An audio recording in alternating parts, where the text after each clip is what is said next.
अशा कंडक्टरला तुम्हाला सांगतो की पायाखाली तुडवी. मुलं असतं तर तुम्हाला ओळखलं असतं, मुली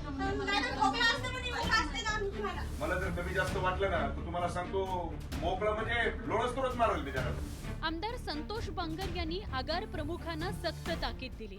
त्याचं कारण असं घडलं की विद्यार्थिनींना घरी जाण्याकरता वेळेवर बस मिळत नव्हती.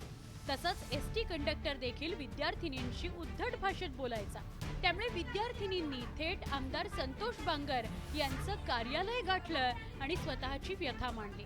संतोष बांगर यांनी देखील या विद्यार्थिनींचं म्हणणं ऐकून घेतलं आणि आगार प्रमुखांना त्यांच्या कार्यालयात बोलवून घेतलं आणि धारेवरच धरलं. पण आगार प्रमुखांना ताकीद देताना बांगर यांची जीभ मात्र घसरली. मी अशा कंडक्टरला तुम्हाला सांगतो मी पायाखाली तुडवी. तुम्हाला कल्पना आहे माझ्या, मी जेवढा चांगला आहे मी तेवढाच खराब आहे. मला जर कमी जास्त वाटलं ना तर तुम्हाला सांगतो मोकळं म्हणजे लोळच तोडच मारेल मी त्याला तेव्हा. आगार प्रमुखाला ताकीद देताना जीभ का घसरली यावर संतोष बांगर यांनी स्पष्टीकरण दिलं. या मुलींना जर मला वाटते की हे जर कोण कंडक्टर असेल, कोण ड्रायव्हर असेल, त्यांना जर उद्धट भाषा बोलत असेल की तुम्ही जर मुलं असत्या तर मी तुम्हाला मारलं असतं, तुमच्या बापाची बस आहे का, मला वाटते की अशा कर्मचाऱ्यांना, मला तरी असं वाटते वैयक्तिक, की शिवसेना स्टाईलनंच यांना उत्तर दिल्या पाहिजेत.